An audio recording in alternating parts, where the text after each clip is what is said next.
Hi, my name's Rhonda Donadue, and I welcome you to Simple Gifts Farmstead, where we try to honor God and be grateful for every one of His simple gifts.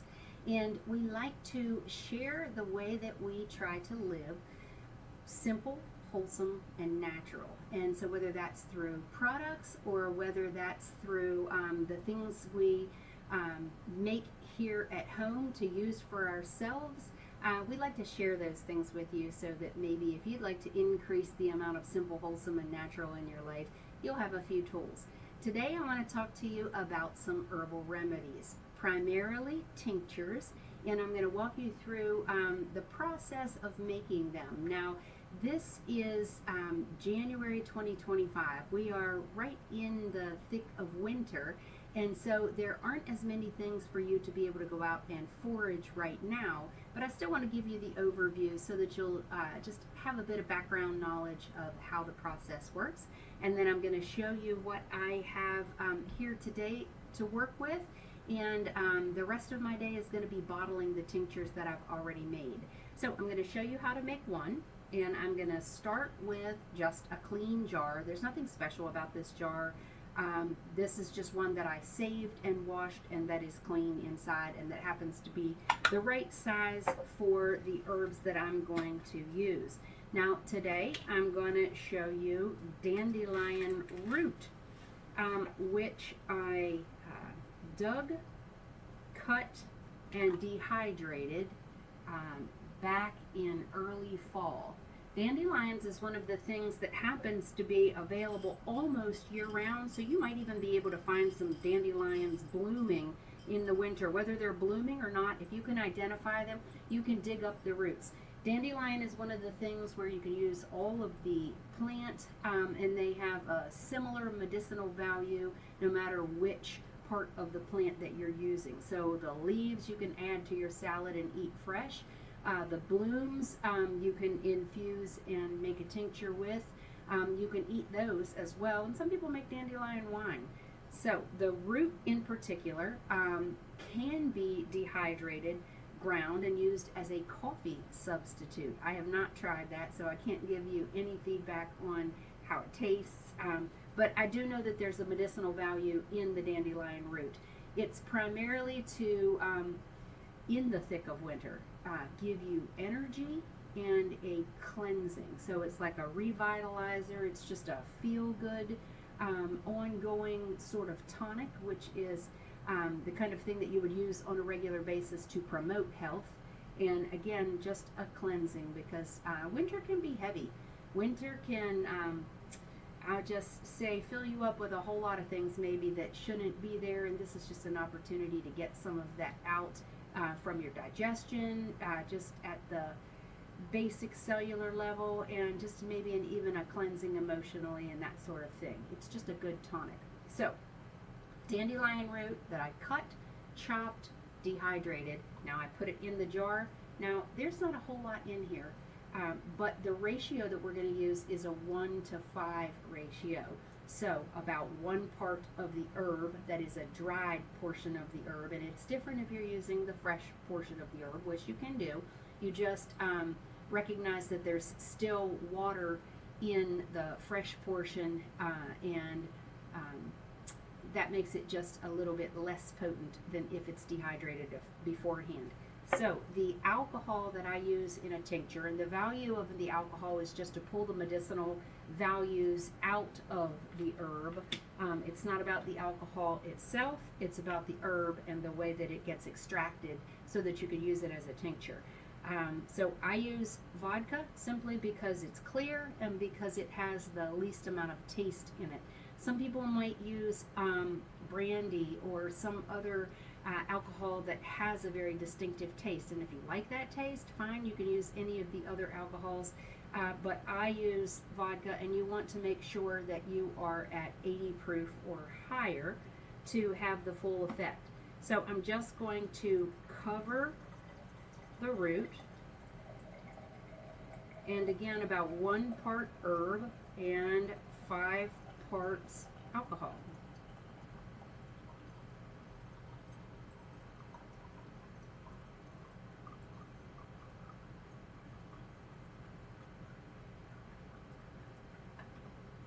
And at this point, I'm going to put the lid on, give it a little shake,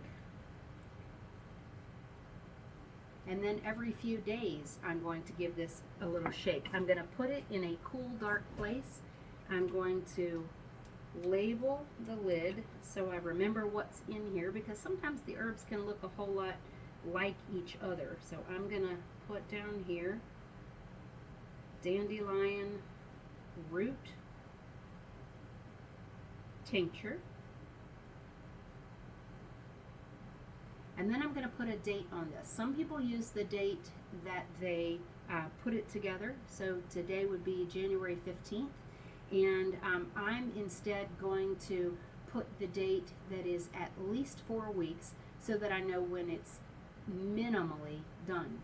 There's not an amount of time that you need to be sure that you get this strained. It's just a minimal amount of time as 4 weeks, preferably 6 weeks, but it could go indefinitely longer than that.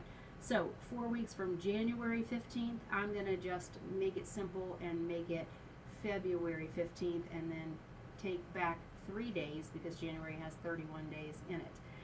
So I'm going to put on here 2/12, and then I'm going to write the word done. And that's all there is to that. So again, have the lid on, and every few days I'm going to give this a shake, and I'm going to put it away in a cool, dark place, which is a cabinet for me. Next, I'm going to show you some herbs that I've already had soaking and tincturing, and this one is mallow. And mallow is great also this time of year because it's good for anti-inflammatory, for nasal congestion, that sort of thing, for respiratory, for breathing. And so I have 2 jars here that I started at different times. What is mallow? It's basically just growing wild all over our farm, and it's probably in your yard as well. It's another one of the herbs that you can pick and eat fresh, adding it to salad. That's the most basic one. It gets little white flowers with purple edges that make your salad beautiful, and again, every part of it is edible. You can also dig the roots the same way that you do with the dandelions. I choose to cut the leaves, to dry the leaves, and then turn them into a tincture. So why a tincture as opposed to, say, a tea, which you could make just simply from drying the leaves? Or maybe, well, there are a number of different ways that you can use them, but I'll just compare teas to tinctures today. A tea is going to be something that you're going to add hot water, steep, inhale, and then drink, but it passes through your digestive system, so it's in a much more diluted form, and because it goes through the digestive system before it gets to the bloodstream, it takes a little longer. So when you use a tincture instead, you are putting drops sublingually, and that means you're dropping it under your tongue, and then you're holding it in your mouth for as long as you can tolerate. At least 15 seconds would be good, and you are having a direct absorption into the bloodstream, and the tincture, because it's extracted through the alcohol, is in a much more potent form. It's not diluted with the water. So the tincture is the fastest, most effective delivery method for whatever medicinal value that the herb has. So the first mixture that I have here would have been completed after November 28th. Well, clearly we're a month and a half past that, and again, there's not any problem with you leaving it unstrained for as long as you need to. And let me say, tinctures have nearly an unlimited shelf life, so it's not like it's going to go bad. You don't need to have it in the refrigerator. The second date was completed on December the 10th. There's no difference between these, so I'm going to use them together to strain. And I'm going to start with just a simple bowl. I'm going to use a white flour cloth dish towel, and I use these for many things in my kitchen. It's my favorite. I use it to strain butter, strain the milk so that I have buttermilk and butter. Actually, I'm going to use a extra little layer just to support the flour sack. And I'm going to take the first, pour it through, and then rinse the jars. Save those jars to be used another time for another thing. I'm going to let it drain naturally, not squeeze it, because I don't want any of the residue or the sediment that maybe has settled to the bottom to then find its way and sort of cloud up. Not that the cloudy part would be any problem, but just to let it drain there a little bit naturally. And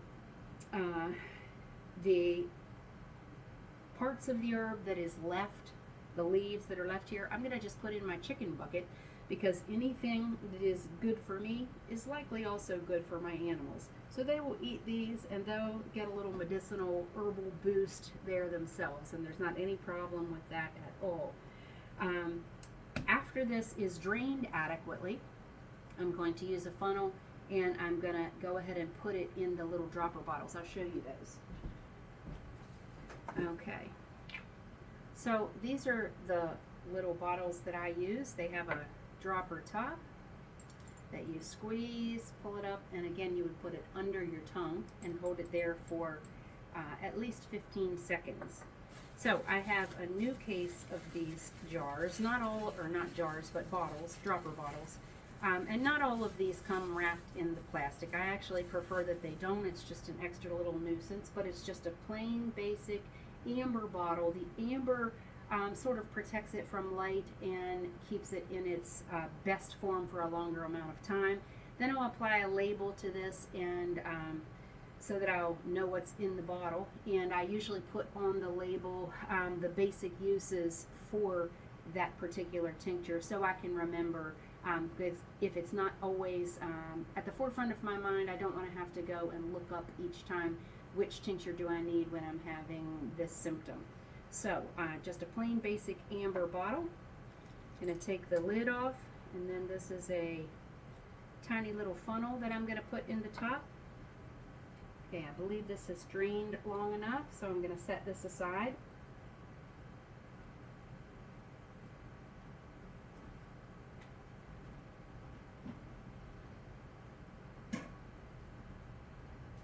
I'm going to add it to my chicken bucket, and then I'm going to give my dish towel a little rinse so that it'll be ready for the next thing that I decide I want to bottle. Okay, and so I don't know whether you guys can see this well, but it is just sort of an amber colored clear liquid. And before I move any further, I'm going to grab one of the mallow bottles that I already have. Okay, so this is one that I had already bottled up before. Mallow tincture, which the Latin name for it is Malva sylvestris. It is good for colds, coughs, tonsillitis, bronchitis, asthma, allergy, heartburn, digestion, and you can even use it topically for eczema or even for wounds, and it gives a cleansing of the wound and then promotes healing. So that's mallow tincture, and that's what we're doing in this video. So I'm going to just use a simple little stainless steel ladle here with the stainless steel bowl. I'm going to hold it over the bowl. I'm not always as tidy as I would like to be. And I'm simply going to fill the jar. Again, a tincture is good almost indefinitely. If you keep it in a cool, dark place, uncontaminated, that's your best bet. Put the lid on, the label on, and there you go. You have something that is a great tool for your winter time. Again, for these times when we seem to not get outside as much and just seem to be more susceptible to colds and flus and that sort of thing, bronchitis. So mallow is a great tool in your toolbox, and I'm going to share a few others with you a few other herbs that are great for this time of year and for other parts of the year, but you'll see those in the next video. Thank you for watching and hanging out with me here today. I appreciate when you guys visit me here with Simple Gifts Farm, even if just through video. I hope to continue to share these kind of videos with you so you'll have a few more resources for your own home apothecary so that you can live a simple, wholesome, and natural life. If you like the things that you're seeing here, please subscribe to the channel and hit the like button and maybe even the notification button. We do have a website, which is simplegiftsfarmstead.com. And we look forward to sharing more things with you in the future, and just hope that you've enjoyed the things that we have here. Thank you so much, and God bless you. Have a wonderful day.